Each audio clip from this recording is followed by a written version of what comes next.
நீர்நிலையியல் அமுக்கமும் அதன் பிரயோகம் என்ற அலகில் நாம் நீரமானி என்ற பகுதியை பார்க்க இருக்கின்றோம். இவ்வலகை கற்பதன் மூலம் நீங்கள் நீரமானியின் அமைப்பினையும் நீரமானி தொழிற்படும் அடிப்படையையும் நீரமானி வகையையும் அறிந்து கொள்வீர்கள். நீரமானி ஹைட்ரோமீட்டர் திரவங்களினதும் கரைசல்களினதும் அடர்த்தியை அளவிடுவதற்கு பயன்படும் உபகரணம் நீரமானி ஆகும். நீரமானியின் அமைப்பை படத்தில் காண்கிறீர்கள். நீரமானி ஒரு திரவத்தில் மிதக்க விடப்பட்டுள்ளது.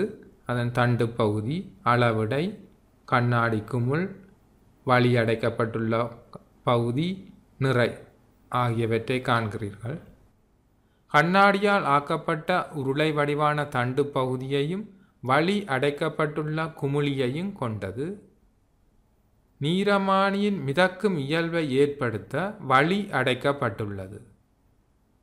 நிலைக்குத்தாக மிதக்கச் செய்வதற்காக ஈயக்குண்டுகள் அல்லது ரசம் இடப்பட்டுள்ளது. வாசிப்பு மேலிருந்து கீழ் நோக்கி அதிகரித்து செல்கின்றது. நீரமானியின் அமைப்பை நீங்கள் இந்த அலகை பார்த்து கொண்டிருக்கிறீர்கள்.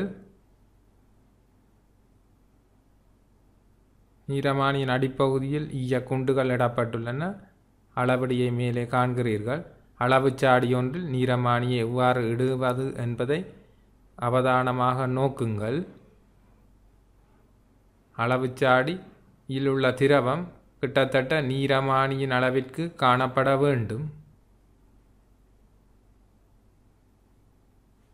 அல்லாவிடில் நீரமானி அடியில் மோதுண்டு உடையலாம். நீரமானியை மெதுவாக அளவுச்சாடியினுள் இறக்க வேண்டும்.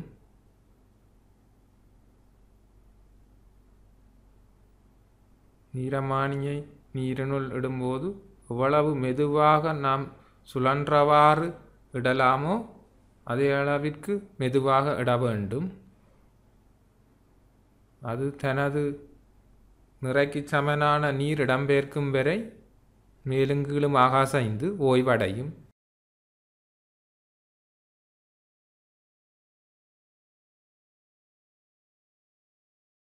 தற்போது மேலுதைப்பு விசையும் அதன் நிறையும் சமனாக உள்ளது. இந்நிலையில் திரவ மட்டத்தில் அதன் வாசிப்பு பெறப்படும். கண் மட்டத்தை நாம் திரவ மட்டத்தில் வைத்தே அவதானிக்க வேண்டும்.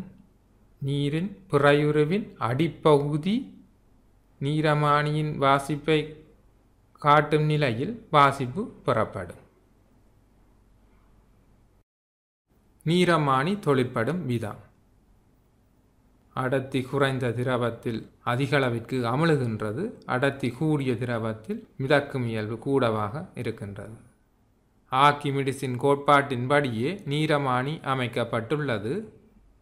நீரமானி அமிழ்ந்து மிதக்கும் போது இடம்பெயர்க்கப்படும் திரவ நிறையானது நீரமானியின் நிறைக்கு சமனாகும்.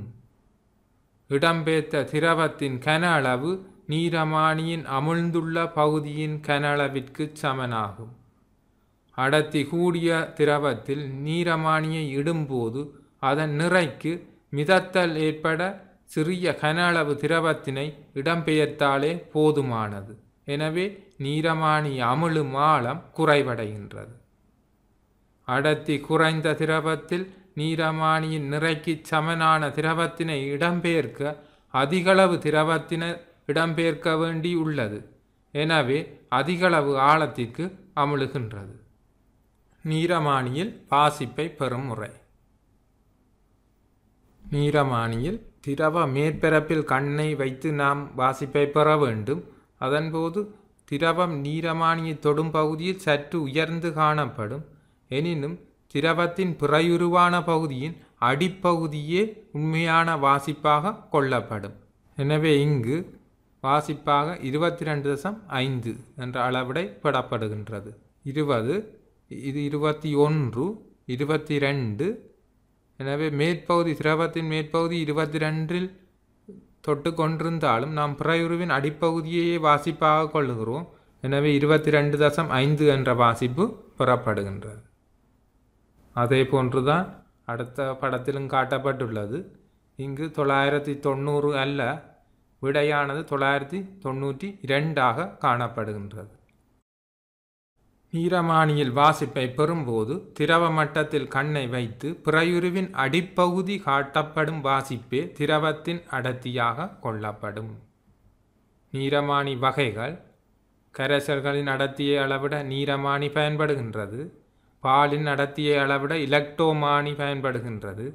ரப்பர் பாலின் அடர்த்தியை அளவிட மெட்ரோலக் நீரமானி பயன்படுகின்றது. பொழிப்பு: திரவங்களின் அடர்த்தியை அளவிட நீரமானி பயன்படுகின்றது. நீரமானி ஆர்க்கிமிடிஸின் கோட்பாட்டின்படி அமைக்கப்பட்டுள்ளது. நீரமானியை திரவத்தினுள் அமிழ்த்தும் போது அதன் நிறைக்கு சமனான மேலுதட்டு வழங்கப்படும் வரை அது திரவத்தில் அமிழ்ந்து பின்னர் மிதக்கின்றது. நீரமானியில் வாசிப்பு மேலிருந்து கீழ் நோக்கி அதிகரித்து செல்லும். நீரமானி அடர்த்தி அளக்க பயன்படுத்தப்படும் திரவம் அல்லது கரைசலை பொறுத்து அதன் பெயரும் அமைப்பும் வேறுபடுகின்றன.